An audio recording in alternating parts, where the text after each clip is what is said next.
हमारा टिकटॉक से government of Pakistan के बड़े हमारी लोकल लॉज पे बहुत ज़्यादा उसको अमल दरामद करते हैं। बट इस कॉन्वर्सेशन को हम ऐसे आगे लेके बढ़े कि हमने ये देखना था कि हम कैसे टिकटॉक को पाकिस्तान में एक लर्निंग प्लेटफॉर्म की तरह लेके आएँ, जहाँ पे करोड़ों की तादाद में लोग जिस प्लेटफॉर्म पे आते हैं उस प्लेटफॉर्म को कैसे हम एक तालीम का महवर बनाएं। तो स्टेम फीड को लॉन्च करने में, और मैं शुक्रिया अदा करूंगी यहाँ पे टिकटॉक की जितनी भी टीम बैठी हुई है, मैं शुक्रिया अदा करूंगी एक दफ़ा फिर मिनिस्ट्री ऑफ एजुकेशन का, मैडम वजिया का, आप सब यहाँ पे जो तशरीफ़ फरमा हैं, मिनिस्ट्री ऑफ इंफॉर्मेशन का, जिन्होंने भरपूर तरीके से इस इवेंट में हमारी मदद की। इवेंट को करने का मकसद ये नहीं है कि आज हम सब बैठ के आपस में बातें करेंगे, मगर मकसद ये है कि मीडिया के ज़रिए और आप लोगों के ज़रिए ये बड़ी इम्पॉर्टेंट बात जो है ये हम आगे कितने लोगों तक पहुंचा सकते हैं।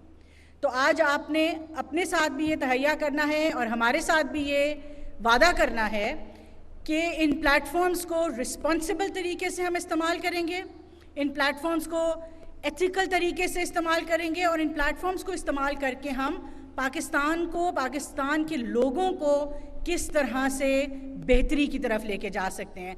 तो क्या आप सब मेरे से ये वादा करेंगे? हाथ खड़ा करें। हाथ खड़ा करना तो पड़ेगा। ये तो वादा आज लेके जाना है कि आप सब ने आगे किसी ना किसी को एक चीज़ इन प्लेटफॉर्म्स के ज़रिए ज़रूर सिखानी है। बहुत शुक्रिया।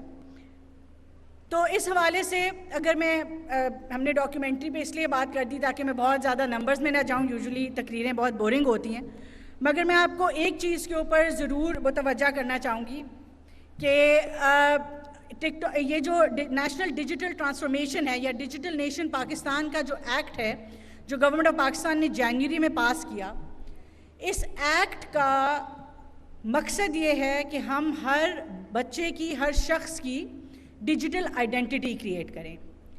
डिजिटल आइडेंटिटी क्रिएट करने का क्या मकसद है कि बैक पे पूरा पाकिस्तान स्टैक हो, पाकिस्तान का तमाम डेटा, उसकी गवर्नेंस का, उसकी इकॉनमी का, उसकी सोसाइटी का डिजिटाइज हो और वो तमाम डेटा इंटरऑपरेबल हो। जब हमारे पास ये स्टैक तैयार होता है तो फिर उसका मतलब क्या है? इसका मतलब ये है कि आपकी डिजिटल आइडेंटिटी है, आपका शनाख्ती कार्ड डिजिटल तरीके से आपके मोबाइल वॉलेट में है, आपका ड्राइविंग लाइसेंस जब बनेगा वो आपके मोबाइल वॉलेट में है, आपके तालीम जो आपके सारी सर्टिफिकेशंस हैं, आपकी डिग्रीज़ हैं, वो डिजिटल वॉलेट में हैं। ये तमाम चीज़ें डिजिटाइज हो गई। अब जब आपने कारोबार करना है और आप कारोबार के लिए एप्लीकेशन देते हैं तो बजाय इसके आप दफ्तर जाएं, आप सिर्फ अपने एक क्लिक के ऊपर आपको तमाम गवर्नमेंट सर्विसेज से, डिजिटल सर्विसेज से, डिजिटल इकॉनमी का आप हिस्सा बन जाते हैं। तो डिजिटल नेशन पाकिस्तान एक्ट का ये मकसद है और नेशनल डिजिटाइजेशन में जैसे जैसे हम आगे बढ़ेंगे इंशाल्लाह हमारी कोशिश है कि हम हर शख्स की डिजिटल पब्लिक इंफ्रास्ट्रक्चर प्रोवाइड करते हुए एक डिजिटल आइडेंटिटी क्रिएट करें। इसके लिए जो सबसे बुनियादी ज़रूरत है वो इंटरनेट की है और मुझे अंदाज़ा है कि आप सबको इंटरनेट पे सवाल भी होगा और आप ये भी जानना चाहेंगे कि इसके बारे में मुल्क में बेहतरी के लिए क्या हो रहा है। पिछले एक साल में मुल्क में इंटरनेट की यूजेज 25% से बढ़ी। पिछले 3 सालों, आज से 3 साल पहले जब हमने 2022 में बात की, हम करते थे तो अनफॉर्चुनेटली हम ये बात करते थे कि पाकिस्तान शायद डिफ़ॉल्ट ना कर जाए। डॉलर पाकिस्तान में था नहीं और पाकिस्तान की इकॉनमी क्रैश कर रही थी। एक साल के अंदर 2022 से 23 में इकॉनमी स्टेबलाइज हुई और अल्हम्दुलिल्लाह 23 से 25 में ना सिर्फ स्टेबलाइज हुई, आज हमारी इकॉनमी बेहतर हो रही है। आप रोज़ देखते हैं कि दुनिया भर में पाकिस्तान का नाम बुलंद हो रहा है और इसमें एक बहुत बड़ा जो किरदार है वो जो अभी मई में एक मार्का हक हुआ और जो पाकिस्तान ने एक जंग जीती 360 डिग्रीज, ना सिर्फ कन्वेंशनल वॉरफेयर, और वो सिर्फ कन्वेंशनल वॉरफेयर नहीं थी। एक तरफ तो हमने उनके जहाज़ गिराए, मगर दूसरी तरफ एक पूरी बाकायदा 360 डिग्री टेक्नोलॉजी वॉरफेयर थी और इस टेक्नोलॉजी वॉरफेयर में जिस तरह पाकिस्तान के हर बच्चे ने, साइबर सिक्योरिटी के बच्चे ने, टेक्नोलॉजी के बच्चों ने, हमारे इदारों ने, अफवाज पाकिस्तान ने, फील्ड मार्शल साहब की सरबराही में, वज़ीर आज़म की सरबराही में जिस तरह से ये 360 डिग्री जंग लड़ी, उसमें टेक्नोलॉजी का बहुत अहम किरदार था। तो पाकिस्तान की जो एक आप कह लें ग्लोबल लेवल के ऊपर हम पोजीशन हो गए, हमने अपनी एक जगह बनाई।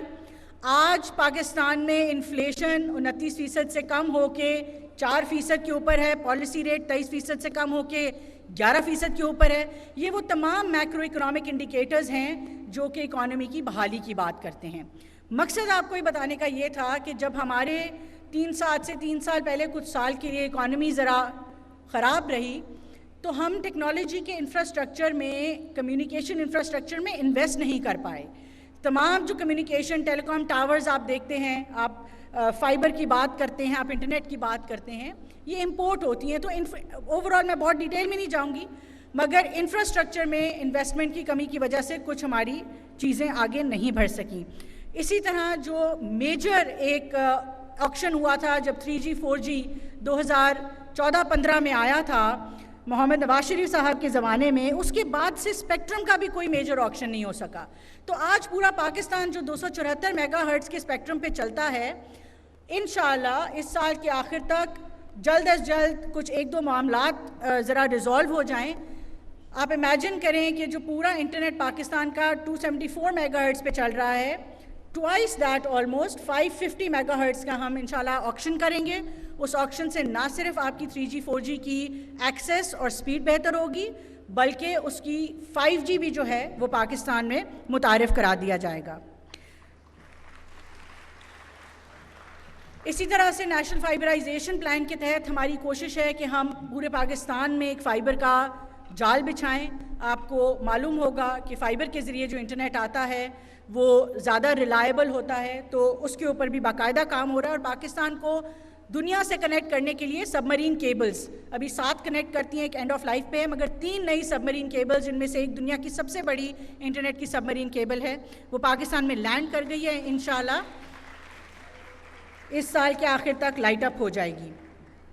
तो ये इंटरनेट के हवाले से, इसी तरह हमारी सैटेलाइट इंटरनेट की रेगुलेशंस फ़ाइनल हो रही हैं, वो फ़ाइनल होंगी तो आलमी दुनिया से जो सैटेलाइट इंटरनेट है उसको पाकिस्तान में आने के लिए आसानी होगी। तो ये वो कुछ चीज़ें हैं जो इंटरनेट कनेक्टिविटी। नाउ अब जब हमने इंटरनेट कनेक्टिविटी की बात कर ली, दूसरी इंपॉर्टेंट लेयर क्या है? दूसरी इंपॉर्टेंट लेयर है इंटरनेट को इस्तेमाल कैसे करना है। तो उसके लिए हमें डिवाइसेस चाहिए, लैपटॉप्स चाहिए, स्मार्टफोन्स चाहिए। वज़ीर आज़म पाकिस्तान शहबाज शरीफ साहब ने स्मार्टफोन्स फॉर ऑल की पॉलिसी बताई है।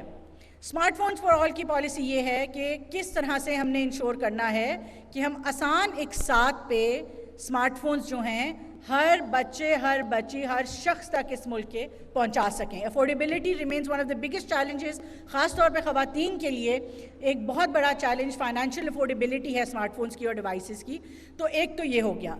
लैपटॉप्स आपको पता है, जब भी हमारी हुकूमत आई, वज़ीर आज़म साहब जब चीफ़ मिनिस्टर भी थे, अगर मैं क्यूमुलेटिव बात करूं उनकी चीफ़ मिनिस्टरशिप की 13 to 18 हमारी फेडरल गवर्नमेंट की और अभी की गवर्नमेंट की, तो हमने 1.2 मिलियन यानी कि 12 लाख लैपटॉप्स जो हैं वो पर यूनिवर्सिटी स्टूडेंट्स में बांटे।